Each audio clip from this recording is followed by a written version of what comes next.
अपनी स्टोरियाँ। आज जनाब जो कनाडा में एक वैसे तो ओंटारियो में जो इलेक्शंस हो रहे हैं वही बड़ी खबरें हैं, लेकिन ज़ाहिर हम फेडरल लेवल से शुरू करते हैं। अनीता आनंद साहिबा जो हमारी डिफेंस मिनिस्टर हैं, आज उन्होंने बड़ा डिफेंड किया है एक्सक्यूज़ मी, हमारे जो डिफेंस चीफ हैं जनरल वेन आयर उनको, क्योंकि उन्होंने ये जो हैं हमारे मार्शल ब्रिगेडियर जनरल साइमन उनको के बारे में कहा है कि उनको जो है अब दी जानी चाहिए 2 साल की एक्सटेंशन। और लोगों ने इसके ऊपर बड़ा एतराज़ किया था। उन्होंने कहा था कि 2 मिलिट्री केडर के जो लोग हैं उन्होंने इनके ऊपर अलेजली सेक्सुअल मिसकंडक्ट के जो हैं वो एलिगेशंस लगाए थे और सुसाइड के नहीं, इनके ऊपर नहीं लगाए थे, जो लगाए थे उसके ऊपर इन्होंने कुछ काम नहीं था किया, और जो लगाए थे मिलिट्री के ऊपर। और उन्होंने कहा जी कि ये वाक़यात कुछ सुसाइड के भी आए थे royal military college in Kingston में, उसके ऊपर इन्होंने साइमन साहब ने कोई ख़ास जो है वो गौर नहीं किया, और उसकी वजह से लोग काफ़ी इनसे खफा थे। और जनरल अय्यर कह रहे हैं कि जी इनको 2 साल का एक्सटेंशन दो। तो जो हैं अनीता आनंद साहिबा, उन्होंने कहा जी मैं बिल्कुल जो जनरल साहब हैं उनके मैं पीछे खड़ी हूँ, मैं उनको एंडोर्स करती हूँ, और ये हम डिसीजन जो है इनका कि साइमन साहब की को एक्सटेंशन दी जाए, लेकिन फिर भी हम हार्ड वर्क कर रहे हैं कि जो भी कोई इसके अंदर जो इंटेग्रिटी के इश्यूज़ हैं कनेडियन आर्म्ड फोर्सेस में वो मेंटेन रहें, और ये सारी चीज़ें जो हैं इनको हम गौर से देख रहे हैं और हम इनके ऊपर काम करेंगे। लेकिन उन्होंने कहा मैं अपने जनरल को सपोर्ट करूँगी। तो एज अ डिफेंस मिनिस्टर ज़ाहिर है कि यही हम सोचते थे। अच्छा जी ओंटारियो में जो आपको चीज़ें पता ही हैं बड़ी गर्म अब हो गई हैं, क्योंकि कल तो इलेक्शंस हैं। अब कल जून 2 है, और कल आपको माजिद भाई ने भी बताया होगा कि बड़ी मैराथन यहाँ पे जो है एक ट्रांसमिशन चलेगी जो 7 बजे से लेके रात गे तक चलेगी, जब तक कि हमारे पास मोस्ट ऑफ द रिजल्ट्स नहीं आ जाते और ट्रेंड्स हमको पता नहीं चले जाते। और बड़ा ही ज़बरदस्त हमारा जो है कल पैनल है, तो इस पैनल को आप ज्वाइन कर सकते हैं। बड़े इसके अंदर सीनियर किस्म के लोग हैं, वो सारे जो हैं हमारे साथ इस पैनल में बैठेंगे और बात करेंगे। तो आप भी अपना कॉल कर सकते हैं हमें इस दौरान, और आप भी हमसे बात कर सकते हैं। इसमें सारी ही जो मेन पार्टीज़ हैं उनके साथ हम के बारे में कि उनके किस इलाके में कहाँ वो आगे चल रहे हैं और क्या हो रहा है, और ज़्यादातर ओंटारियो के अंदर क्या हमें नज़र आ रहा है, वो सारी बातें ये एक्सपर्ट्स जो हैं अपने एनालिसिस देते जाएंगे। तो ये बहुत ही इंटरेस्टिंग होने वाला है। अगर आपने इसको कल मिस कर दिया माजिद भाई, मिस कर देंगे। ये एक ब्यूटीफुल प्रोग्राम है जो 770 ने किया है, और आपने अगर ये ना देखा तो आपने मिस करना है इसको। बहुत ज़बरदस्त एनालिसिस होने वाले हैं, और कुछ शायद आपको फायरवर्क्स भी नजर आएंगे, क्योंकि कुछ जो हैं आपस में लोग वो कहेंगे नहीं नहीं इस राइडिंग में तो ये जीतेगा, दूसरा कहेगा नहीं नहीं इस राइडिंग में ये जीतेगा। तो शायद कुछ फायरवर्क्स भी आपको नजर आ सकते हैं। मगर इसके लिए आपका क्या फर्ज है कि आपने पूरा अपनी मेहनत करके टाइम निकाल के जाके वोट जरूर देना है। यस, है ना जी। अगर आपने अभी तक नहीं दिया है तो जाके वोट आपने जरूर देना है, क्योंकि that is a must. Everybody सुबह से वोटिंग शुरू हो जाती है पोल्स में। इसके बाद फिर आप जाके रात को 8 बजे तक खुला होता है, तो आप वोट ज़रूर डालें जी। अच्छा मजिद भाई, ये हमने खबर सुनाई थी कल के बीसी के अंदर उन्होंने अब अनाउंस कर दिया है कि जिसके पास थोड़ी सी अमाउंट जो ड्रग्स की है जो कि अपने पर्सनल यूज़ के लिए है उसको डीक्रिमिनलाइज किया जाए। आज जो एंड्रिया हॉर्वेथ हैं उन्होंने आज एग्जैक्टली यही बात की है। उन्होंने कहा कि अगर ओंटारियो के लेवल पे भी हम आएंगे तो हम यही कुछ करेंगे। और उन्होंने आज कहा कि जी ये आप याद रखेंगे बीसी के अंदर जो है एनडीपी की गवर्नमेंट है, तो इसलिए वो ये कर सके हैं, तो अगर हम ओंटारियो में भी आएंगे तो हम ये करेंगे। ठीक है जी। अच्छा, अब जब लिबरल पार्टी जो है जनाब स्टीफन डेल डुका साहब से पूछा गया, उन्होंने तो कोई जो है क्वेश्चंस आज लिए नहीं, वैसे तो रिपोर्टर्स के, उनको जवाब भी नहीं दिया। लेकिन उनके ऑफिस से एक बंदे ने कहा है कि हमें नहीं लगता कि हम लिबरल पार्टी ये चीज़ जो है इसको कंसिडर करेगी, क्योंकि इसकी तबाही बहुत ज़्यादा है। ये जो इलिसिट ड्रग होती है बच्चों के पास उससे बहुत ज़्यादा है। और इसी तरह जो है डग फोर्ड साहब वो भी आज क्वेश्चंस नहीं ले रहे थे, जब आज अपने आपको पता ही है कि आज आखिरी दिन है इलेक्शंस का, तो उसके लिए वो नहीं ले रहे थे। लेकिन उन्होंने भी कुछ ऐसी जो है पॉसिबिलिटी शो नहीं की है। इसके अलावा जो पोल्स आ रहे हैं अभी तक एज ऑफ टुडे जो पोल्स आ रहे हैं वो यही शो कर रहे हैं कि डग फोर्ड साहब की जो पार्टी है वो थोड़ा आगे चल रही है। लेकिन जाहिर है you never know, election day जो होता है वही आपका डिसाइडिंग डे होता है, तो उसमें जो है पता चल सकता है कि क्या अगेन शाहिद जी सरप्राइजिंगली जो लिबरल पार्टी है वो जीटीए में बड़ा अच्छा परफॉर्म कर रही है। वो आगे जरा चल रहे हैं थोड़ा सा, है ना। और एज ए होल ओंटारियो को देखा जाए तो पीसी के पास काफ़ी लंबी लीड है, काफ़ी लीड है। हाँ जी बिल्कुल ठीक है। अच्छा जी, कल जब इलेक्शन डे है तो कल तो हमने बात करनी है, लेकिन आज भी हम आपको थोड़ा सा एक फीलर छोड़ देते हैं कि कुछ राइडिंग्स जो हैं, कुछ राइडिंग्स जिनके के ऊपर लोगों की खास नजर होएगी वो राइडिंग्स कौन सी हैं। अच्छा, सबसे पहले तो वॉन वुडब्रिज की है। वॉन वुडब्रिज की क्यों है? क्योंकि ये डेल डुका साहब की ये राइडिंग थी जिसमें कि ये 2018 में हार गए थे और अब ये यहां से फिर से जीतना चाहते हैं। कि यहाँ पे जो हैं ये पीसी के जीते थे माइकल टबोलो, तो अब ये सोचते हैं कि ये रिक्लेम इसको करें। इसके अलावा जी पेरी साउंड मस्कोका की जो पार्टी है, ग्रीन पार्टी को लगता है कि शायद वो यहाँ से जीत सकते हैं। यहाँ पे जो पीसी की इनकम्बेंट लीडर हैं जो नॉर्म मिलर जो हैं, उन्होंने कहा है कि जी हम तो अब इलेक्शन नहीं सीख कर रहे हैं फिर से। तो लिबरल पार्टी जो है वो अपना कैंडिडेट यहाँ से ड्रॉप कर चुकी है क्योंकि उनके जो व्यूज़ आए थे होमोसेक्सुअलिटी के इस इलाके से, तो उनको ड्रॉप कर दिया गया था। तो ग्रीन पार्टी सोचती है जी कि हमारे बड़े अच्छे चांसेस हैं, तो अगर ये जीतेंगे तो जैसे इनकी 2 सीटें होती थी 3 सीटें भी हो सकती हैं। Don Valley West again extremely important जो है ये राइडिंग है। ये लिबरल यहाँ से स्टीफन बोमन हैं और ये जो हैं इन्होंने सर्व किया है बैंक ऑफ कनाडा के बोर्ड के ऊपर भी, और ये रन कर रहे हैं जो एक्स टोरंटो पुलिस चीफ है मार्क सॉन्डर्स, उनके against. This is going to be a very interesting ये जो है कैथलीन वेन की राइडिंग एग्जैक्टली कैथलीन वेन की ये राइडिंग थी और कैथलीन वेन ने डिसाइड किया इस साल कि नहीं वो कर रही हैं कंटेस्ट का नहीं कर रही हैं एग्जैक्टली। तो यहाँ पर और दोनों कैंडिडेट्स जो है they are very prominent candidates. हाँ जी, तो ये अब पता चलेगा कि इधर कौन जीतेगा। जाहिर है कि ये हमने बता दिया कि बोमेन जो है वो तो बैंक ऑफ कनाडा के बोर्ड में थी और जो टोरंटो के एक्स चीफ हैं मार्क सॉर, तो ये बड़े जैसे माजिद भाई ने कहा कि बड़े प्रोमिनेंट जो है ये लीडर्स हैं। इसके अलावा जी हम देखेंगे, हम नजर रखेंगे हैमिल्टन स्टोनी क्रीक से। हैमिल्टन स्टोनी क्रीक में वैसे तो एनडीपी जो है वो जीतती है 2007 में, पॉल मिलर जो हैं वो इधर से जीते थे। लेकिन अब क्या हुआ था कि इनको जो है इनके व्यूज़ कुछ आ गए थे इस्लामोफोबिया के ऊपर, तो इनको पार्टी ने कहा कि भाई हम आपको अब अपना पार्टी का हिस्सा नहीं रखेंगे। हालांकि मिलर साहब ने कहा कि ये बिल्कुल गलत मेरे पे इल्ज़ाम लगाए हैं। तो अब यहाँ से एक फुटबॉल स्टार हैं जिनको के फील्ड किया है पीसी ने, नील लम्सडन उनको, और ये जो हैं यहाँ से नील लम्सडन, बताया चलूं कि नील लम्सडन जो है हैमिल्टन टाइकैट्स के साथ पूरा उन्होंने पूरे वक्त अपना जिंदगी में उन्हीं के साथ गुजारा है। तो ये he is a very very popular, extremely popular. हाँ जी, और इस तरह ही 12 साल से सिटी काउंसलर जेसन फर जो हैं उनको फील्ड किया है लिबरल पार्टी ने, तो ये भी वहाँ पे उस इलाके में बहुत ज़्यादा पॉपुलर हैं। तो ये भी बड़ी जो है कांटे की जिसको बोलते हैं टक्कर होएगी। इसके अलावा जी यॉर्क साउथ वेस्टर्न से, ये एक्सट्रीमली इंपॉर्टेंट इसलिए है क्योंकि डग फोर्ड साहब के जो नेफ्यू हैं यहाँ से वो यहाँ पे कंटेस्ट कर रहे हैं, और उनके आपको पता ही अंकल जो हैं वो प्रीमियर हैं ऑन्टेरियो के, तो ये बड़ी है माइकल फोर्ड इनका नाम है, माइकल फोर्ड ये कर रहे हैं। लेकिन इनका जो मुकाबला है एनडीपी के बड़े एक मशहूर जो हैं फैसल हसन उनके साथ है, तो ये भी बड़ा जो है इंटरेस्टिंग रहेगा। ब्रैम्पटन नॉर्थ जो है सी, यहाँ से एनडीपी ने संदीप सिंह जो है उनको फील्ड किया है, और ये जो हैं रन कर रहे हैं, ये भी एक्सट्रीमली इंटरेस्टिंग है क्योंकि ये रन कर रहे हैं हरिंदर मल्ली के अगेंस्ट। आपको पता ही है कि हरिंदर मल्ली बहुत ही ज़्यादा वोकल एमपीपी थी लिबरल पार्टी की, जो कि जीनोसाइड का बिल भी लेकर आई थी सिखों के अगेंस्ट ऑन्टेरियो की पार्लियामेंट के अंदर। तो she is also very very जो है वो मल्ली साहब की बेटी भी हैं ये, तो ये भी यहाँ से ये भी एक ओपन रेस है शादी जी, क्योंकि अगर आप देखें ना तो जो एनडीपी के जो ये सीट लास्ट टाइम एनडीपी ने जीती थी यहाँ से, जी, मगर जब इनका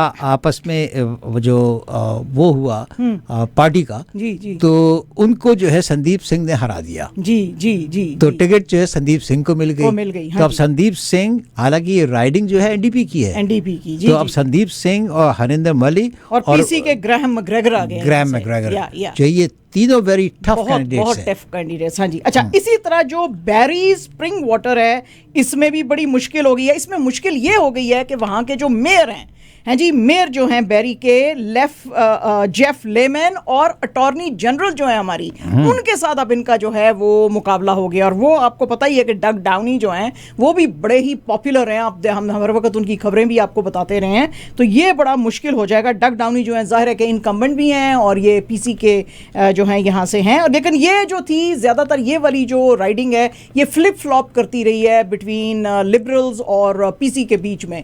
तो अब देखेंगे देखेंगे कि इनमें से इस दफा जो है वो कौन जीतेगा। इस दफा जो लहर चलेगी तो उस पे चला वो उस पे चलेंगे। हाँ जी। अच्छा, इसके अलावा ब्रैम्पटन ईस्ट माजिद भाई एक्सट्रीमली इंपॉर्टेंट है। उसकी वजह यह है कि यहाँ से एनडीपी के जो गुररतन सिंह हैं, जो कि जगमीत सिंह के भाई हैं, और फिर यहाँ से वो हैं एनडीपी के, और जो पीसी पार्टी के हैं वो जो हैं हरदीप ग्रेवाल, वो उनको काफ़ी एंडोर्समेंट्स मिलती रही हैं। एक तो डगफोर्ड साहब खुद भी उनकी कैंपेन में आए थे, और फिर जो है प्रभमीत सरकारिया साहब, जो कि वो भी अब लड़ रहे हैं, वैसे तो प्रभमीत सरकारिया साहब भी खुद भी लड़ रहे हैं एमपीपी का, तो वो भी यहाँ पे आए थे। लेकिन अब इस राइडिंग की सबसे बड़ी बात क्या है, वो कहते हैं जी ये एक ग्रोइंग राइडिंग है, इसमें कॉन्स्टेंटली जो है नए सेटलमेंट्स हो रहे हैं, तो पॉपुलेशन बहुत ज़्यादा बढ़ रही है, तो बहुत सारे नए वोटर्स आ गए हैं। तो ज़रूरी नहीं है कि उनके ऊपर जो है गुररतन सिंह का इन्फ्लुएंस होए।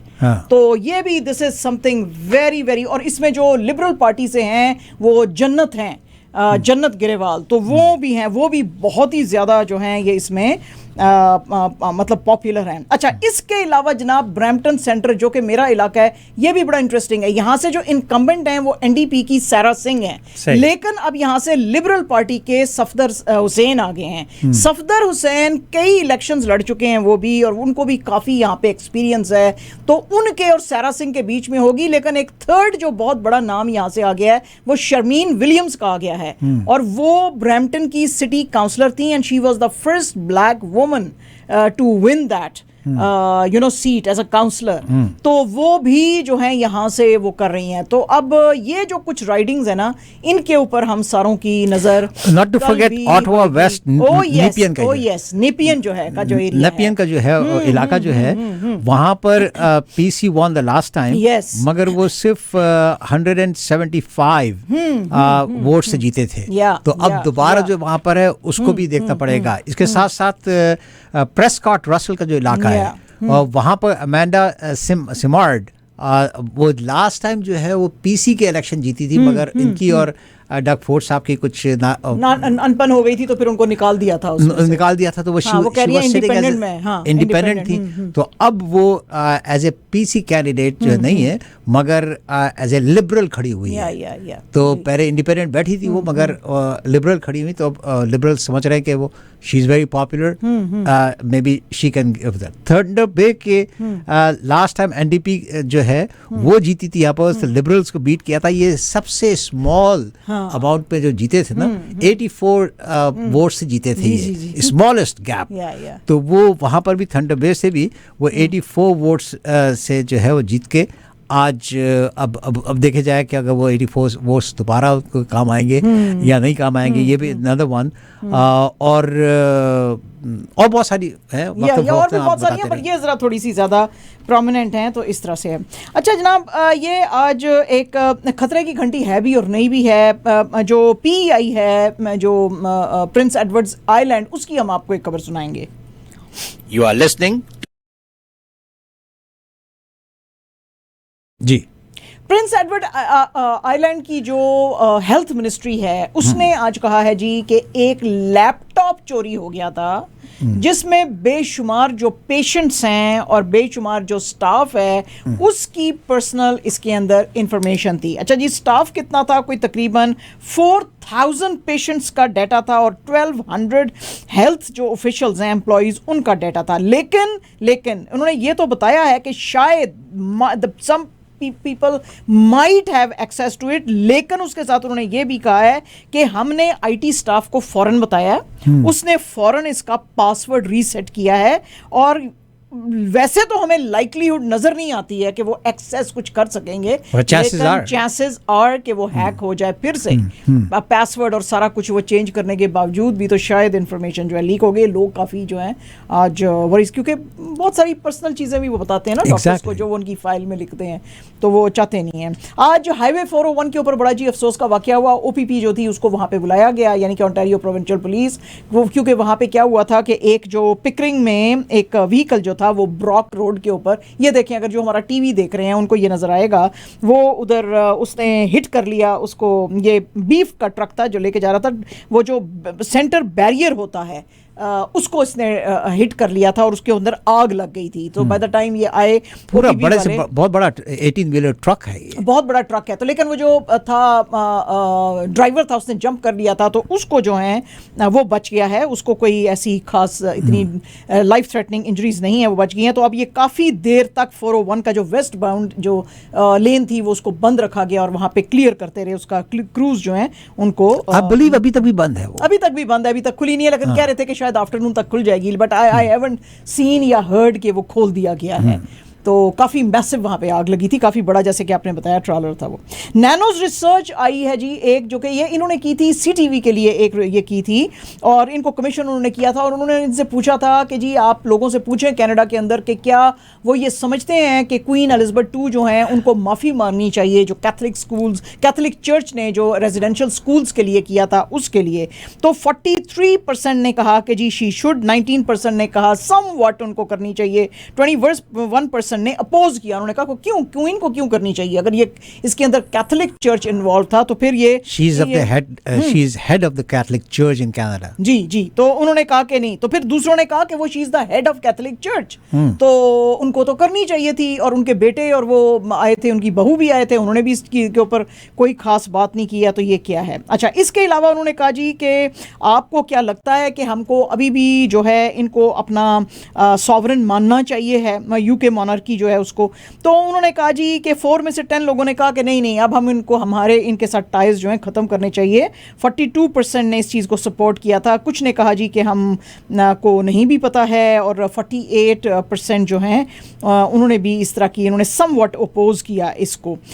इसी तरह की मिलीजुली और भी उन्होंने लोगों ने बातें की। उन्होंने कहा जी देखें, हमें इसका हिस्सा रहने की ज़रूरत नहीं है, इसलिए यानी कि हमको चाहिए नहीं कि इनको हम अपना हेड रखें, क्योंकि और भी बहुत सारे कंट्रीज जो हैं वो पार्ट ऑफ कॉमनवेल्थ हैं।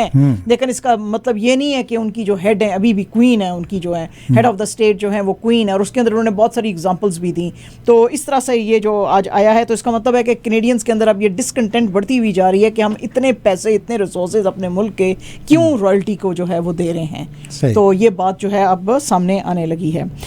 एक स्टडी आई है जी, chartered professional accountants of Canada जो है इन्होंने की है। तो इन्होंने जो स्टडी की है उसमें उन्होंने लोगों से पूछा कि भाई आप लोग जो हैं घर खरीद सकते हैं, हालांकि अब तो मॉर्गेज के प्राइसेस जो हैं वो भी थोड़े ऊपर गए हैं, तो उसकी वजह से घरों की कीमत नीचे आ गई है। तो क्या आप घर लेने के बारे में सोचेंगे? तो इसमें भी बहुत सारे, तकरीबन अबाउट 50% लोगों ने कहा कि हमको लग नहीं रहा कि हम घर खरीद सकेंगे, क्योंकि मॉर्गेज फिर ऊपर चली गई है, तो वो कैसे हम देंगे अगर घर की कीमत नीचे आ गई है। 21% ने कहा कि शायद हम सोचेंगे खरीदने के बारे में। 29% ने कहा कि समवट लाइकली है कि हम लेंगे। इसी तरह उन्होंने पूछा कि भाई आपको क्या लगता है कि सबसे बड़ा चैलेंज क्या है घर लेने के लिए, तो तकरीबन 90% ने कहा कि इंटरेस्ट रेट्स जो हैं ये this is the biggest challenge घर लेने में। 84% ने कहा कि डाउन पेमेंट हमारे पास नहीं होती है, तो दैट इज द बिगेस्ट उसके चैलेंज। और उसके अलावा टैक्सेस और ये सारी चीज़ें जो थी उसके सिलसिले में उन्होंने कहा जी 81%। इसके अलावा 69% ने कहा कि क्योंकि हमारी इनकम स्टेबिलिटी नहीं है तो इसलिए हम जो है हम घर खरीदने का नहीं सोच सकते हैं। 40% ने कहा कि हमें मुश्किल हो जाएगी मॉर्गेज पे करने में, तो इसलिए हम जो है ये फैसला नहीं ले सकते। अगेन बॉटम लाइन मॉर्गेज ही आ रही है। हाँ, ज़्यादातर वही आ रही है, या तो वो कह रहे हैं हमारे पास डाउन पेमेंट के लिए पैसे नहीं है, या मॉर्गेज ज़्यादा हाई हो गई है, या मॉर्गेज हम दे नहीं पाएंगे, तो वो है। और इसी तरह जो है 35% ने कहा कि हम तो अपने यूटिलिटी बिल्स ही नहीं दे पा रहे हैं, तो फिर हम कैसे ये घर का खरीदेंगे। तो मतलब आप सोच सकते हैं कि लोगों को कितनी जो है वो मुश्किल आ रही है यहाँ पे लेने के लिए। एसोसिएटेड प्रेस की आज एक न्यूज़ है जी, और इसके मुताबिक एक जो कैटेगरी 2 का हरिकेन आया था मैक्सिको के अंदर, उसकी वजह से इसका नाम था हरिकेन अगाथा, यानी कि सबसे खतरनाक लड़कियां ही होती हैं, है ना जी। तो वो ये आया था, इसमें काफ़ी लैंड स्लाइडिंग हुई है और फ्लडिंग हो गई है।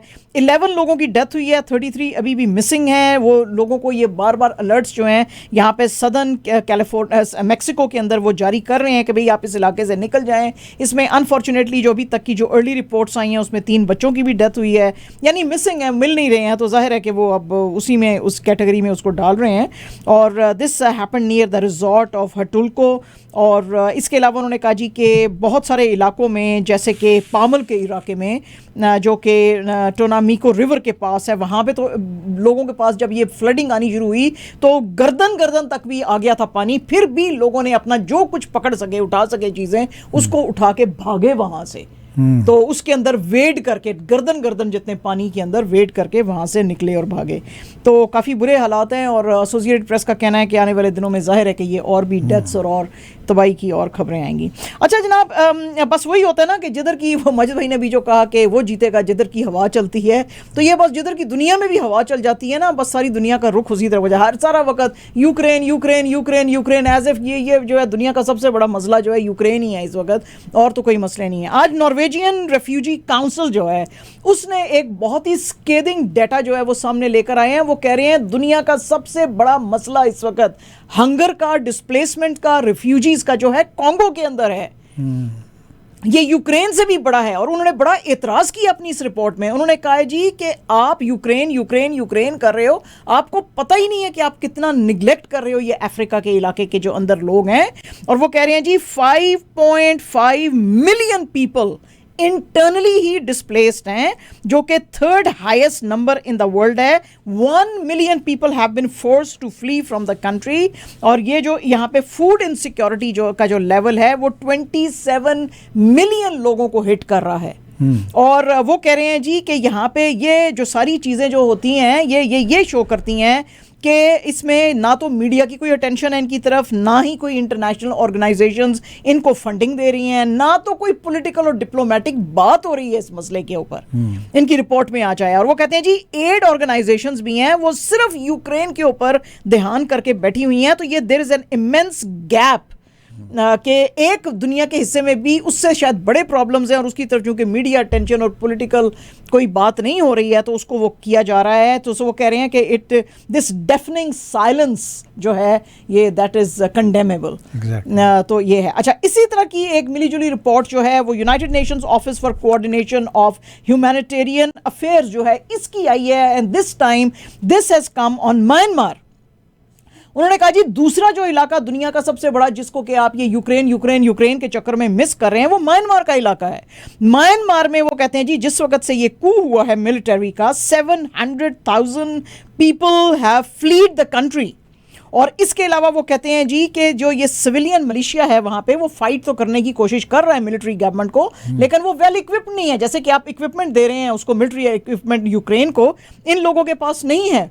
और वो कहते हैं जी कि इसके अंदर ये जो वायलेंस यहाँ पे उसकी वजह से इतनी बढ़ती जा रही है और कई थाउजेंड्स ऑफ जो लोग हैं, ओवर यानी कि 400,000 बंदा जो है वो इस चीज़ की वजह से डिस्प्लेस हो गया है, इस वायलेंस की वजह से।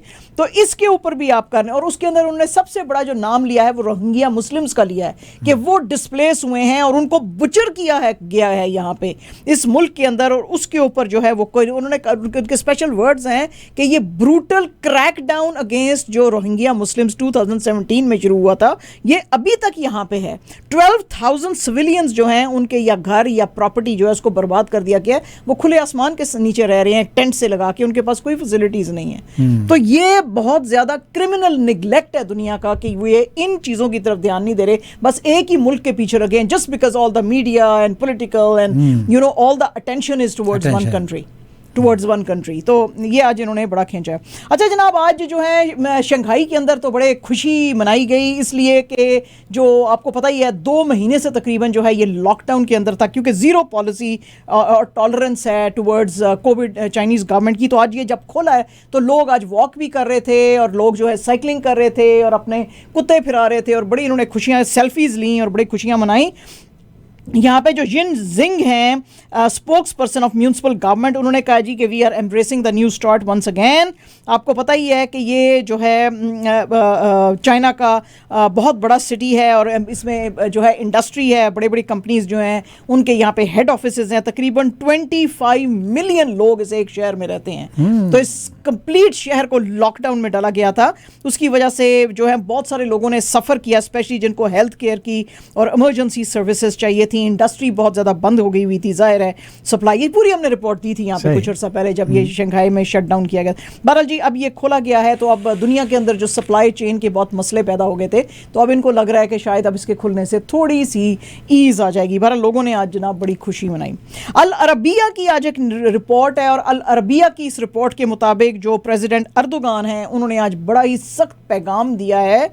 ये ताल रिफत और मनबीज एरिया के जो टेररिस्ट सो कॉल्ड रह रहे हैं अकॉर्डिंग टू टर्की, तो अर्दोगान साहब ने आज बड़ी वहाँ पे पैशनेट स्पीच की है अपनी पार्लियामेंट के अंदर, जिसको कि बहुत ही ज़्यादा सराहा गया। उन्होंने कहा कि हम इनको छोड़ेंगे नहीं, हम इनको बिल्कुल नहीं छोड़ेंगे। ये स्पीच जो थे अपनी ज़्यादातर तो इनकी रूलिंग पार्टी के बंदे AK पार्टी जो है उसके बैठे हुए थे। उन्होंने कहा ये लोग जो हैं, ये जो सारे टेररिस्ट हैं, ये मिलिशिया जो है कर्डिश मिलिशिया YPG, इसको US बैक करता है और हम इसके अगेंस्ट क्रैकडाउन शुरू करने लगे हैं। तो अब हमको पता चलेगा कि अंकरा के साथ कौन है और कौन अंकरा के अगेंस्ट है, और हम देखेंगे कि हमें अब कौन जो है वो रोकेगा। अच्छा, इसके ऊपर बात करते हुए US secretary of state Anthony Blinken साहब जो हैं उन्होंने कहा जी कि हम चाहेंगे कि आप इनके साथ ये जो है YPG इसके साथ और सीरिया के साथ आप सीज़ फायर बनाए रखें। आपको पता ही है कि जिस वक्त जो वैसे अदरवाइज जो रशिया का जो साथ सीरियन गवर्नमेंट का दिया था, तो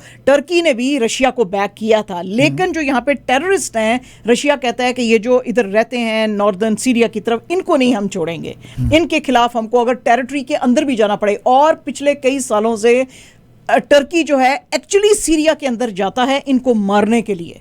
ये सारे जो टेररिस्ट हैं, जो कर्डिश, सीरियन कर्डिश बैक जो मिलिशिया है, इनको मारने के लिए वो उस टेरिटरी के अंदर एंटर होते हैं। और उसमें क्या हुआ है, एलिजिडली जो US और बाकी वेस्टर्न कंट्रीज कहती हैं कि टर्की वहां पे जाके अब बैठ गया है, उसको लग रहा है कि ये सारा हिस्सा टर्की का है, उसकी फोर्सेस वहां पे बैठी हुई हैं। तो वर्चुअली वो सारा हिस्सा है वो सीरिया का, लेकिन टर्की का हिस्सा वो बन गया हुआ है क्योंकि इनकी फोर्सेस वहां पे बैठी हुई हैं। टर्की का कहना है कि हमने इसको अपने मुल्क का हिस्सा नहीं बनाया, ये लोग इस एरिया से ऑपरेट करते हैं और हमारे ऊपर जो है हमले करते हैं, तो एज अ रिजल्ट हमको अपने मुल्क की जो है वो देखनी पड़ेगी, हिफाजत करनी पड़ेगी।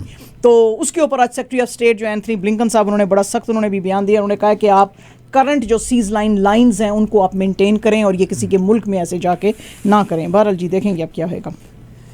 बाइडेन एडमिनिस्ट्रेशन को आपको पता ही है कि कल यूक्रेन ने बहुत ज़्यादा क्रिटिसाइज किया था और उन्होंने कहा था कि आप अपने प्रोमिसेस जो हैं उनसे पीछे हट रहे हैं और आप हमको नहीं दे रहे हैं वेपन्स, क्योंकि इन्होंने जो मांगे थे इंटर बैलिस्टिक मिसाइल्स जो मांगे थे, उससे इन्होंने कहा था इंटर कॉन्टिनेंटल बैलिस्टिक सिस्टम जो मांगा था, उसमें इन्होंने कहा था कि हम आपको नहीं दे सकते हैं अमेरिका ने, क्योंकि आप शायद जो है रशिया की टेरिटरी को जो है वो करेंगे, अटैक करेंगे। आज अमेरिकन एडमिनिस्ट्रेशन ने कहा है कि नहीं, हम आपको कुछ और जो हैं कुछ और वेपन्स देंगे। और आप ये देखें मजिद भाई, ये किस तरह की ये जो है इनके मिसाइल्स जो हैं तबाही मचाते हैं।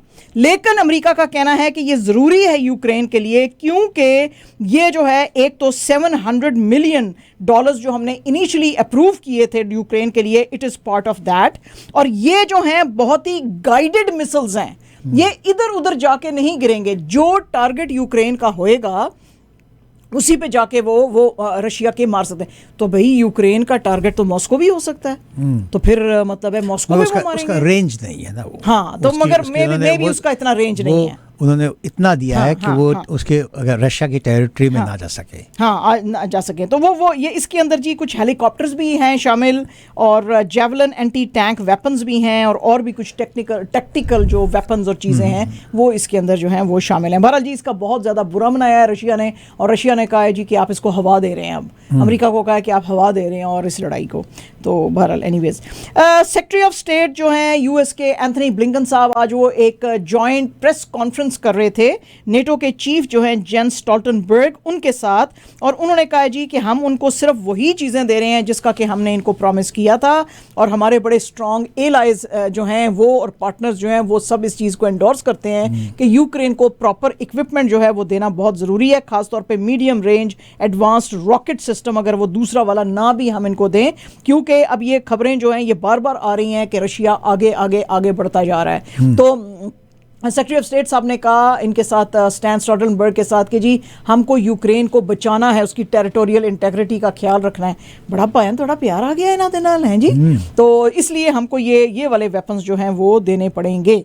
तो अब जाहिर है हमने आपको बता ही दिया कि रशिया की तरफ से बड़ा एतराज़ आया, वो कहते हैं आप हवा दे रहे हैं इसको। इंडिया के अंदर जी जो उनकी फाइनेंशियल क्राइम फाइटिंग एजेंसी है उसने जो है, यानी कि आपको पता ही है इलेक्टोरेट जो है वो ईडी जो है उनकी, वो उसने जो है वो कहा है कि जी हम अब जो गांधी फैमिली के दो बड़े बड़े लीडर हैं उनके ऊपर मनी लॉन्ड्रिंग का जो है केस चलाएंगे। जी, तो वो वड्डे दो कौन है? एक हैं जी कांग्रेस की जो प्रेसिडेंट हैं सोनिया गांधी, और एक उनके बेटे हैं राहुल गांधी। तो उनके ऊपर उन्होंने कहा है जी कि ये हम करेंगे। अच्छा, ये हुआ क्या था? ये था कि ये 9-year-old केस है, और ये इसकी कंप्लेंट जो थी बीजेपी के लीडर जो थे सुब्रमण्यम स्वामी उन्होंने किया था, और उन्होंने कहा जी इन्होंने $300 मिलियन की जो है इलीगल प्रॉपर्टीज। ओ कितने कोई शरीफ है ये, सिर्फ 300 मिलियन पायन तो सी नेबर्स को सीखो कुछ की हो गया था सारे उस कीर्ति को देखो जरा, और इसको अलेजली, अच्छा जी अलेजली वो कहते हैं जी अलेजली इन्होंने इलीगली गेन की हैं प्रॉपर्टीज 300 मिलियन की, तो इनके ऊपर केस चलाना चाहिए। अच्छा, ये जो कांग्रेस है, कांग्रेस ने कहा कि ये इंतहाई डिसगस्टिंग आपका एक्ट है, कावर्डली एक्ट है, और आप कॉन्स्पिरेसी जो है हमारी पार्टी की लीडरशिप के अगेंस्ट चला रहे हैं, और हर बंदा और हर वर्कर जो है इसका शोल्डर टू शोल्डर मिला के इनके साथ खड़ा है, खून के आखिरी कतरे तक इनके साथ फाइट करेगा।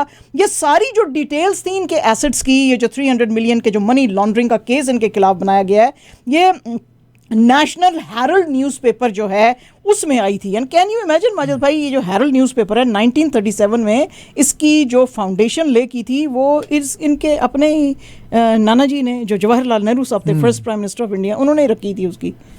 तो उसी अखबार ने इनके खिलाफ सारा जी वो लिख दिया, तब्दीली आ गई। हाँ, तब्दीली आ गई है हमारी, तब्दीली आ गई। तो उसके अंदर ये आया था। तो उस दिन से जो है सुब्रमण्यम स्वामी साहब वो कहते थे कि भाई ये जो है ये आप इनके खिलाफ जो है केसेस चलाएं। बहरहाल इसके ऊपर बहुत ज़्यादा आज जो है भड़का हुआ है हिंदुस्तान का सोशल मीडिया भी, अदरवाइज भी जो है।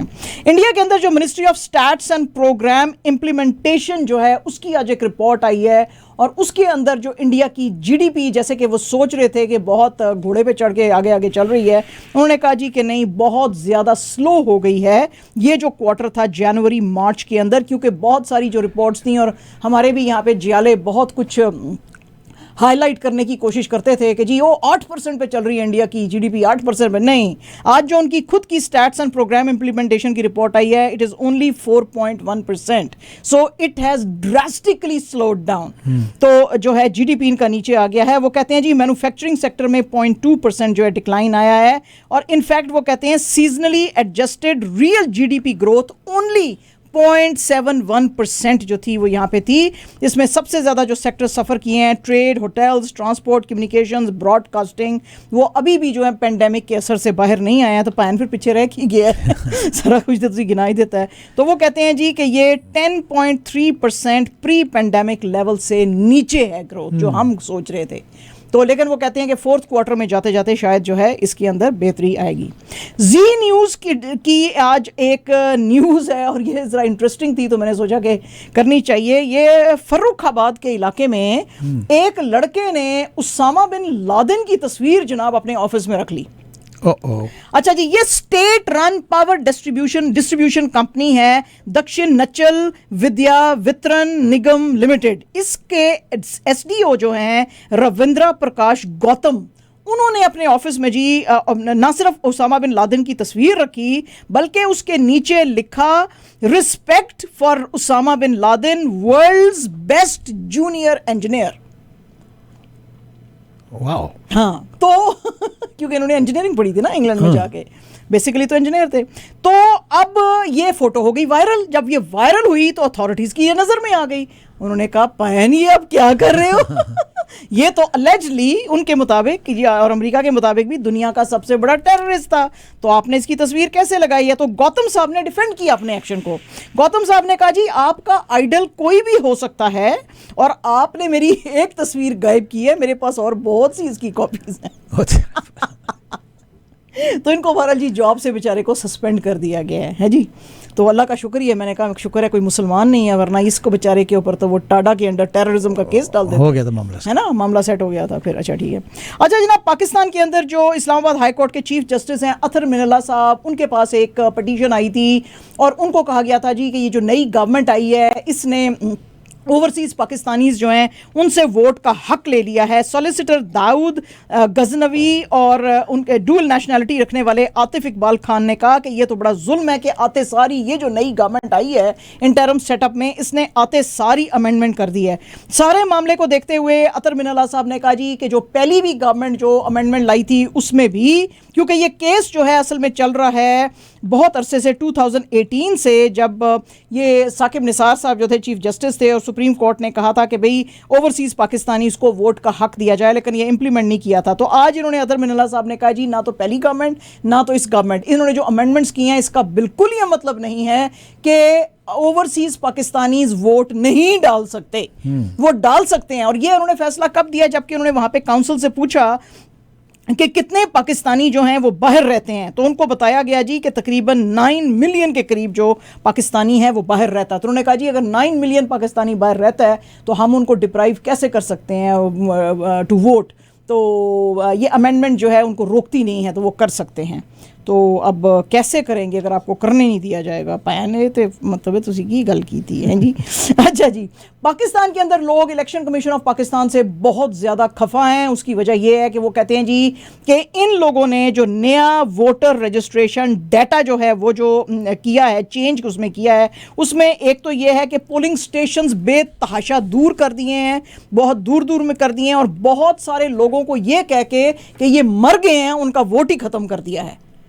तो आज अगर न्यू ट्रेंड आप देखेंगे पाकिस्तान में सोशल मीडिया पे, तो ये सबसे ऊपर है ये ट्रेंड। वो कह रहे हैं जी हम मरे नहीं हैं, हम जिंदा हैं, हमें क्यों, हम वो कहते हैं जी जब हमने जाके लिस्ट में अपना नाम देखा तो उसके आगे लिखा हुआ है डेड।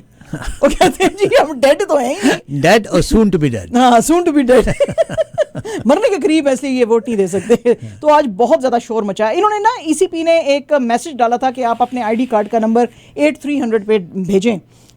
तो कुछ लोगों ने इसलिए नहीं भेजा, उन्होंने कहा हम तो कितने अरसे से, पिछले कई सालों से, 20 साल से वोट कर रहे हैं, तो हमको भेजने की क्या ज़रूरत है। तो चूंकि उन्होंने मैसेज नहीं भेजा तो उन्होंने क्या आगे डेड लिख दिया उनके कि जी चूंकि इन्होंने भेजा। तो मतलब प्रिज्यूम कर लिया।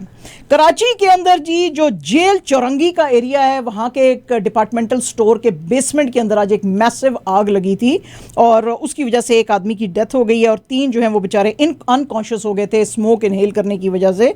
तो SHO Firozabad police station Arshad Janjua जो था, उनको वो कहते हैं जी हमको पुलिस को बुलाया गया था, तो हम ये जो चेज अप डिपार्टमेंटल स्टोर है इसकी बेसमेंट में हम गए थे और हमने आग वाग बुझाई है। और अब जो है, लेकिन जो इलाके के लोग हैं, आग तो बुझ गई है लेकिन उनको ब्रीदिंग का काफ़ी प्रॉब्लम हो गया क्योंकि बहुत ज़्यादा स्मोक जो है अभी भी इलाके में फैला हुआ है। एंड जनाब beautiful news from Pakistan bureau of statistics ने कहा है जी कि इन्फ्लेशन अब इस महीने में पिछले 2.5 साल से सबसे ज़्यादा हो गई है, क्योंकि ये महंगाई कम करने आए थे ना PDM वाले, पेट्रोल डीजल महंगा। तो वो कहते हैं जी सबसे ज़्यादा हो गई है पिछले 2.5 साल में। 13.76% को हिट किया है इसने मई के अंदर, जिसके के अंदर ट्रांसपोर्ट और फूड की प्राइसेस ऊपर गई हैं।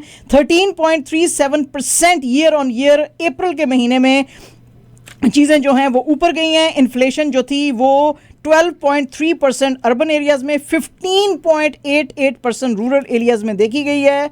और ट्रांसपोर्ट की जो कीमत है वो 31.77% ऊपर गई है और फूड की प्राइस 17.25% ऊपर गई है। Non perishable items 15.94%, perishable items 26.37%, miscellaneous good 13.32%, recreation 12.2%, restaurants and hotels 15.98%, और इसके अलावा जो footwear and clothing 11.29, health 10.59, alcohol and tobacco 10.13%। तो ये तो वो ख़त्म करने के लिए आए थे महंगाई, है माजिद भाई? What is this going on? तो थोड़ी सी गलती हो गई। अच्छा, थोड़ी सी, अच्छा गलती से मिस्टेक हो गई। गलती से मिस्टेक हो गई। अच्छा, गलती से मिस्टेक हो गई। अच्छा जी, अच्छा जनाब, कल माजिद भाई के एक भाई ने फ़ोन करके कहा जी था कि जी वो लेटर कहाँ है, वो हमें दिखाया जाए, जिसमें कि ये कहा जा रहा है कि इमरान खान साहब ने एक्चुअली जो है कोई डील मांगी थी रशिया से सस्ते ऑयल लेने की। ये CNN को एक इंटरव्यू दिया है, क्या नाम है,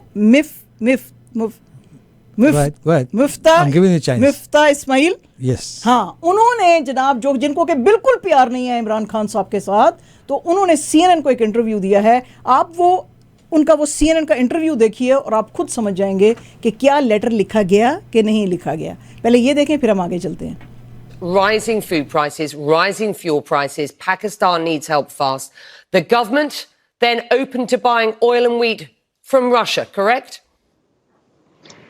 We have talked about buying wheat from Russia. The previous government talked about buying oil from Russia, but I think Russia is under sanctions and they have not responded to the letter written to them by the previous government. But we've actually asked either Ukraine or Russia, whichever country can sell us wheat, we'd be happy to buy wheat from them. So oil is out of the question. Is that what you're telling me? Russian oil out of the question. The previous government wrote a letter to Russian Federation. That letter was never responded to. The Russia has also not. साहब ने खुद से कह दिया है कि the previous government wrote letter to Russia for cheap oil. हमने wheat के लिए उनको कहा है रशिया को और उन्होंने ऑयल के लिए कहा था. लेकिन हम ऑयल अब इसलिए नहीं ले सकते हैं क्योंकि हम तो गुलाम हैं. हमने तो अंकल सैम की उस डिक्टेशन पे चलना है. तो चूंकि रशिया के ऊपर जो है वो सैंक्शंस हैं तो हम उनसे अब ऑयल नहीं लेंगे. तो उसने बैकी एंडरसन ने कोई क्वेश्चन किया. उसने कहा लेकिन बाकी लोग तो जैसे इंडिया है वो तो सैंक्शंस के होते हुए भी चीप ऑयल ले रहा है अपने कंट्री के लिए. तो उसने इसका कोई जवाब नहीं दिया मिफ्ता इस्माइल साहब ने. आप ये प्लीज़ CNN का इंटरव्यू ज़रूर देखिएगा. ठीक है जी. अच्छा जी. इसके अलावा जनाब हम जो है आपको ये बताना चाहते हैं कि अगर आपने आज पाकिस्तान के अखबार जो हैं ये किस सिनेरियो में मैं बात कर रही हूँ ये मैं अभी आपको बताऊंगी. शाहिद खाकान अब्बासी का एक बयान आया तो उस दिन आज अगर सारे पाकिस्तानी आप बड़े अखबार जो हैं बड़े अखबार आप देखेंगे तो उसके अंदर हाफ पेज के एड्स आए हुए हैं. उस हाफ पेज के एड्स में ये लिखा हुआ है हमारे कायद और वजीर आजम प्राइम मिनिस्टर जो हैं शहबाज शरीफ साहब टर्की जा रहे हैं. ठीक है जी. अच्छा ये जो एड्स हैं ये करोड़ों रुपए के हैं जो कि दिए गए हैं. आज पाकिस्तान में लोगों ने क्वेश्चन पूछा है कि ये आप तो कह रहे हैं खजाना खाली है, IMF के साथ डील करने के लिए आपके पैसे पूरे नहीं हैं. कितने जो आपके जो पाकिस्तानी जो हैं बिजनेसमैन वो हेल्प करना चाहते हैं गवर्नमेंट की, लेकिन चूंकि पाकिस्तानी बैंकों के पास जो है इतना वो नहीं है सा नहीं है यानी कि तो लेटर ऑफ क्रेडिट नहीं खोल सकते हैं आपके लिए ताकि कुछ वीट या ऑयल वो प्राइवेटली आपके लिए प्राइवेट कंपनियां ले सकें. ठीक है जी. इसके अलावा आप कह रहे हैं जी कि ऑयल की कीमत बेतहाशा ऊपर चली गई है. इसके अलावा आप कह रहे हैं जी हमारे पास वीट नहीं है. तो ये करोड़ों रुपए के जो एड्स आप लगा रहे हैं ये आप कहां से लगा रहे हैं. और सबसे जो बड़ी बात लोग पूछ रहे हैं कि क्या कोई पाकिस्तानी लीडर जिंदगी में पहली बार टर्की जा रहा है? Are they creating history? It's such a huge news कि आपने हाफ ऑफ पेज के एड्स डाले हुए हैं जिनकी की कीमत करोड़ों रुपए. क्या बताना चाह रहे हैं? मतलब क्या बताना चाह रहे हैं? क्या बताना चाह रहे हैं कि जी जिंदगी में पहली बार कोई प्राइम मिनिस्टर जो है टर्की गया. So it's such a big news, historic news, जबकि आपके पास खाने के लिए पैसे नहीं है. जब आप कह रहे हैं, आप क्लेम कर रहे हैं तो आप ये करोड़ों रुपया अगर खजाना खाली है आपका तो ये फिर आप क्या से ये करोड़ों रुपया स्पेंड कर रहे हैं. राइट. अच्छा ये उस सिनेरियो में हमने बात की है कि आज शाहिद खाकान अब्बासी जो हैं वो एक प्रेस कॉन्फ्रेंस कर रहे थे और उसके अंदर जो है इन्होंने कहा जी कि पाकिस्तान के अंदर ये जो बहुत ज़्यादा एनर्जी का क्राइसिस आ गया है और गैस हम परचेज नहीं कर सक रहे हैं, उसकी वजह जो है बैड प्लानिंग है और हम अब चीप LNG खरीदेंगे मंथली बेसिस पे और लॉन्ग टर्म प्लान बना रहे हैं फॉर 10 to 15 ईयर्स. ये LNG जो है हम मिडल ईस्ट से ज़्यादातर लेंगे, Qatar, UAE, Saudi Arabia and Oman से. और हमने आज इन्होंने भी ये कहा है जो जिसने के बहुत आंखें लोगों की चौंकाई क्योंकि मिफ्ता इस्माइल साहब का जो ये इंटरव्यू हमने आपको CNN पे सुनाया इसमें उन्होंने कहा जी हम नहीं ऑयल ले सकते रशिया से क्योंकि वो सैंक्शंस उस पे हैं. शाहिद खाकान अब्बासी साहब ने कहा है कि we are not ruling out potential gas supply deal with Russia. ठीक है जी. और उन्होंने कहा जी कि भारत ये जो लॉन्ग टर्म हम डील्स करेंगे LNG की उससे चीज़ें सस्ती होंगी. तो भाई साहब क्वेश्चन आज ये है कि एक तो आपने उसको स्केप गोट बनाया इमरान खान को और उसको बड़ा कंडेम किया कि ये क्यों गया वहाँ पे और इसने रशिया के साथ दोस्तियां क्यों बनाई और अंकल सैम को क्यों नाराज किया है जी. एक तो ये. नंबर 2 आपने कहा जी क्योंकि उसके ऊपर सैंक्शंस हैं. आपका डिफेंस मिनिस्टर आपका जो है वो फाइनेंस मिनिस्टर कह रहा है कि चूंकि रशिया के ऊपर जो है सैंक्शंस हैं तो इसलिए हम ऑयल नहीं ले सकते क्योंकि सारे अपने अंकल सैम को कुछ करना है. राइट. तो आप नहीं ले सकते. जबकि उसने क्वेश्चन भी किया कि अगर इंडिया ले सकता है तो आप क्यों नहीं ले सकते हैं क्योंकि इंडिया में ये सब चीज़ों की कीमत जो है वो कम हो गई है. और आपका जो दूसरा मिनिस्टर है who is acting as a special adviser to the prime minister कह रहा है कि we are not ruling out buying gas from Russia. तो भाई साहब क्या हो रहा है? व्हाट इज दिस माजिद भाई? No, again, if you want to buy all these things, you have to use rouble rubles. में आप डील करेंगे, हाँ जी। Yes. लेकिन एक मिनिस्टर कह रहे हैं हम नहीं ले सकते क्योंकि सैंक्शन हैं, दूसरा कह रहे हैं हमने रूल आउट नहीं किया, तो पाया ना। But it's not your choice, it's Russia's choice. Russia ठीक है जी। अच्छा जी, बहरहाल अब मगर फिर भी आपके दो मिनिस्टर दो अलग-अलग बातें कर रहे हैं, Yeah. राइट? ये है। अच्छा जी, चलो कोई अच्छी खबर भी है माजिद भाई, कोई अच्छी खबर भी सुना दीजिए। मेरा ख्याल है आप अच्छी सर खबर में सुनाई इतनी दें। दर्द कमरे करने वाली खबर, हाँ। भाई अच्छी खबर आपको सुना देते हैं। अच्छी खबर आपकी, और आपको तो बहुत ही प्यार आएगा इसके ऊपर, अच्छा, है? अच्छा। हाँ जी। सज्जाद खान इस लड़के का नाम है, कराची बॉर्न है, NED यूनिवर्सिटी का पढ़ा हुआ है। अच्छी बात। ही इज लीडिंग, किसको लीड कर रहा है? मर्सिडीज बेंज की जो इलेक्ट्रॉनिक जो कार्स जो EVMs बना रहे हैं उसके डिवीजन को। Wow. A Pakistani who studied at NED University of Engineering and Technology, he is overseeing Mercedes-Benz's transition to EV market. He is a computer scientist. He took a degree after Karachi from Germany. He did masters in information and communication technology. He became a specialist in product engineering. He joined Daimler Chrysler, जो कि Mercedes बनाती है, इसकी जो mother company है, 2001 में। He worked as a development of automated infotech systems, and he was transferred to materials purchasing department. From there he went on to become the executive vice president of BMW Group AG in 2011, and he was connected with Connect Drive Worldwide Technology of BMW. He was brought as VP Digital Vehicle and Mobility in 2019 as Mercedes-Benz wants to enter the EV market. तो ये जो है अब ये plan क्योंकि कर रहे हैं कि हमने 10 EQ मॉडल्स बनाने हैं, ये जो इलेक्ट्रॉनिक व्हीकल्स के EVs जो बनाने हैं, उसको जनाब ये हेड कर रहा है पाकिस्तानी लड़का सज्जाद खान, NED यूनिवर्सिटी का पढ़ा हुआ। Wow. तो ये अच्छी खबर है ना भाई, शुक्र है। अच्छी खबर है, मैंने भी मुबारक आया साहब। जी, सज्जाद खान साहब मुबारक। ब्लड प्रेशर हाई हो गया सी। सज्जाद खान साहब हाँ, मुबारक। सज्जाद खान साहब, वाह क्या बात है आपकी, सलाम है हमारा आपको। ठीक है जी। अच्छा जी, आज की सबसे बड़ी खबर, कोई ये तूफान आए हुए हैं और मंकी पॉक्स है, तो ये है तो वो है, ये कोई सबसे बड़ा ट्रेंड जो आज ट्विटर पे चल रहा है। ये पाकिस्तान में तो दूसरी स्यापे चल रहे थे, दुनिया के अंदर सबसे बड़ा जो ट्रेंड है, आज केस का फैसला आ गया जॉनी डेप और एम्बर हर्ड के केस में। एंड जनाब आज तो बड़ी ही इज्जत अफसाई हुई, बहुत ही प्यार से बेइज्जती साफ की उन्होंने एम्बर हर्ड की। ज्यूरी ने कहा कि ये जो आपका लाइबल केस आपकी वाइफ के अगेंस्ट है, ये आप जीत चुके हैं क्योंकि एम्बर हर्ड ने फैब्रिकेटेड अब्यूज के क्लेम्स डाले थे। जॉनी डेप ने, जिनकी की एज 58 ईयर्स है, इन्होंने 50 मिलियन का सूट डाला था इनको, जो इन्होंने वॉशिंगटन पोस्ट में एक आर्टिकल लिखवाया था या लिखा था, जिसमें कि इन्होंने कहा था कि ये डोमेस्टिकली मुझे अब्यूज़ करता है। Amber heard is only 36 years old, तो ज़्यादातर लोग कहते थे एज का मसला है। इसने काउंटर सू के अंदर $100 मिलियन जो हैं इसको डाले थे जॉनी डेप को, और कहा था कि तुमने मेरा नाम खराब किया, मुझे झूठा तुमने बुलाया है। ज्यूरी ने आज $10 मिलियन के कॉम्पेंसेटरी डैमेजेस जो हैं वो इनको कहा है दो, और प्यूनिटिव डैमेजेस ऑफ 5 मिलियन इसको दो।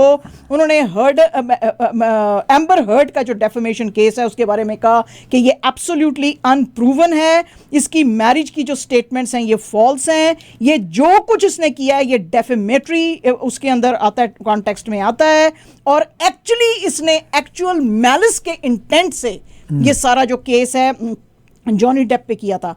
अब जब ये फैसला आया जी, तो कोर्ट के बाहर तो लोगों ने नाचना शुरू कर दिया। जो जॉनी डेप के जो फैंस थे वो तो पहले ही कहते थे ये झूठ बोल रही है, क्योंकि जो इसकी पर्सनल जो मेड का जो इंटरव्यू लिया था उसमें उन्होंने कहा था ये बड़ी झूठी है, ये तो अपनी घर वालों को जैसे कि अपनी बहन को ठुड्डे मारती है, और ये क्रैक है, और ये तो खुद बड़ी अब्यूसिव है, वो तो ऐसा है ही नहीं। तो वो घर की मुलाजमा ने वो सारे खुलासे कर दिए थे, और फिर ये सामने चीज़ें आई। बट माजिद भाई, वन थिंग जो कि मैं अपने नलायक बेटे को भी कह रही थी, ये देखो और सोचो, सुनो ज़रा सारे का सारा केस, मैंने उसको कहा सुना ही नहीं, वॉज लिसनिंग। क्या लॉयर है जॉनी डेप की, क्या वो लॉयर है अमेजिंग, जो उसने केस फाइट किया लॉ उसके अंदर कोर्ट में, क्या क्या वो पॉइंट्स लेकर आई है, कैसे एक एक पॉइंट जो इसने बनाए हुए थे उसको काउंटर किया है, एविडेंसेस दी हैं, चैट्स दी हैं, each and everything she proved.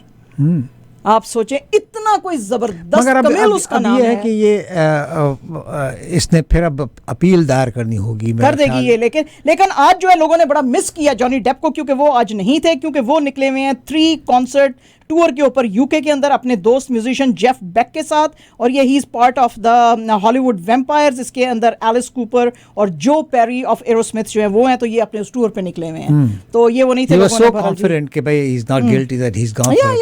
he kept on saying that she's lying, she's absolutely lying। बहरहाल जी ये उनका है। एंड जनाब आप देखें, फेम हो तो ऐसे हो, है मुंह चढ़ के बोलता है फेम। BTS आपको पता ही है, बड़ा जबरदस्त जो है वो है बैंड है। ये जनाब आज वाइट हाउस में थे, और इनकी ये देखो जरा, ये इनकी मुलाकात जो थी ये बाइडन साहब के साथ थी। ब्लैक सूट्स इन सब लड़कों ने पहने हुए थे। RM, Jin, Suga, J Hope, Jimin, V, Jungkook, और ये जो थे इन्होंने पॉपुलर वो जो फिंगर हार्ट पोज जो होते हैं ना, ये जो इन्होंने करते हैं फिंगर हार्ट, वो किया हुआ था। तो आज बाइडन साहब ने भी इनको किया हुआ था। तो लोग कह रहे थे we are so proud of you BTS and you actually made even mister Biden do this, amazing. तो लोग आज मिस्टर बाइडन को भी चाहिए था आज ऐसे ही काला ब्लैक सूट पहनते हैं ना। बहरहाल एनीवेज, तो ये देखें जी क्या कहाँ पहुंचे हुए हैं ये, तो ये बड़े अच्छा जी। बादशाह जो है आपको पता ही है, इंडिया का सिंगर रैपर है, बड़ा मशहूर है जी। तो वो उसके बड़े मशहूर उसके भी गाने होते हैं, वो जो यंगर जनरेशन है खासतौर पे उसको बड़े। तो उन्होंने आज ना बेचारे ने एक ट्रिब्यूट डाला हुआ था केके को, जो कल जिनकी के ये डेथ हुई आपको पता ही है, कृष्णा कुमार कुन्नथ जिनको केके कहते थे, उसके लिए। तो कहते हैं उनकी डेथ पे मुझे बड़ा अफसोस है। तो एक आगे से जो दिल जलाया उसने लिखा इसको बादशाह को, तू कब मरेगा। ओहो तो बादशाह ने वो शॉट जो है वो शेयर की हुई थी। वो कहता है ये this is the kind of hate we face on daily basis.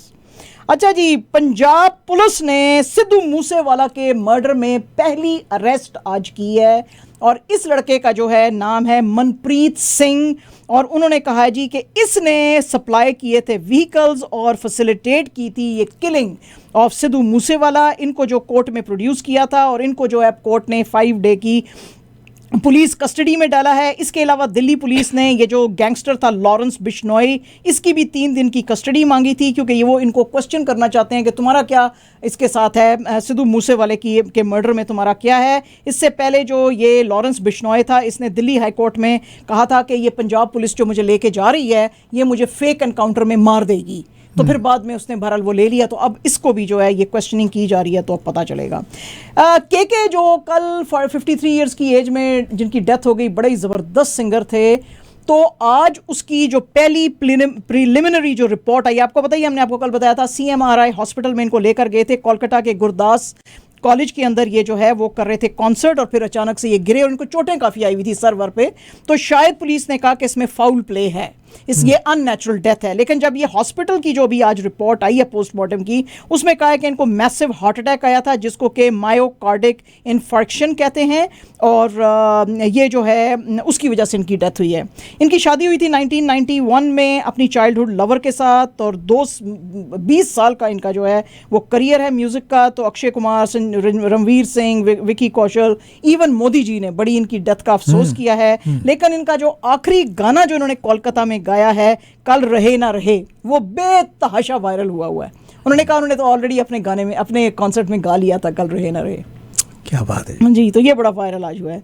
And जनाब कल क्या हुआ, ये राफेल नडाल ने हमारे फेवरेट को नोवाक जोकोविच जो कि नंबर 1 है, उसको जनाब हरा दिया कल रोलैंड गैरोस के अंदर सेमीफाइनल्स में। 59th इंस्टॉलमेंट थी जिसके के अंदर ये दोनों फिर से एक दूसरे के आमने सामने आए थे। नडाल ने जो 6-2, 4-6, 6-2, 7-6 से इनको हराया है, और अब जो है राफेल नडाल फेस करेंगे एलेक्स ज़वेरेव को, जो कि वर्ल्ड नंबर 3 हैं, जर्मनी से हैं सेमीफाइनल्स के अंदर। एंड जनाब बड़ी अफसोस की बात अगेन जो हैं अपने फुटबॉल के जो हैं प्यार करने वाले मैनचेस्टर यूनाइटेड का जो पॉल पॉगबा है, जो कि फ्रेंच वर्ल्ड कप में विनिंग प्लेयर की तरह बड़ा खेला था ये, तो उसने आज कहा है कि मैं मैनचेस्टर यूनाइटेड को छोड़ रहा हूं। और इसने आज कहा कि जी मैंने इस अकेडमी को ज्वाइन किया था when I was just about 16, और फिर इन्होंने यूवेंटस को जो इटालियन क्लब था 2016 उसको ज्वाइन कर लिया था।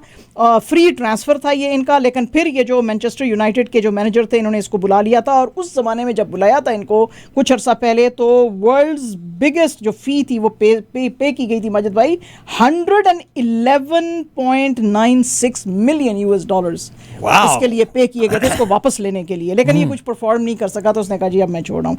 एंड जनाब absolutely our last news again, जरा थोड़ा सा मैंने कहा दिल खुश कर लें, लाहौर में जनाब आ रहा है फिर से फीफा वर्ल्ड कप की वो जो टिराफी है वो आ रही है। ये गोल्डन प्रेस्टिजियस ट्रॉफी जो है जिसके के ऊपर 2 फिंगर्स बनी होती हैं टू सपोर्ट ग्लोब, वो यहाँ पे पहुंचेगी लाहौर में June 7 को इंस्टेड ऑफ इस्लामाबाद। तो ये लाहौर में इससे पहले भी आई थी 2018 में, और आपको पता ही है एक्स फ्रेंच जो मिडफील्डर थे क्रिश्चियन कैरेम्ब्यू वो आए थे। तो अब भी कहा जा रहा है कि शायद वो फिर से अब आएंगे। आपको पता ही है कि उन्होंने जिताया था वर्ल्ड कप इन लास ब्लूज इन 1998, तो अब ये फिर से आ रहे हैं। और Pakistan is one of the 51 stops जहाँ का ये टूर कर रही है ट्रॉफी, और जो है ये पाकिस्तान आ रही है तो लोग बड़े एक्साइटेड हैं, और स्पेशली ये जो आ रहे हैं क्रिश्चियन कैरेम्ब्यू आ रहे हैं तो उसके लिए। तो आपको पता ही है कि फीफा कतर में शुरू हो रहा है November 21 से December 18 तक चलेगा। And not to forget, Canada is there.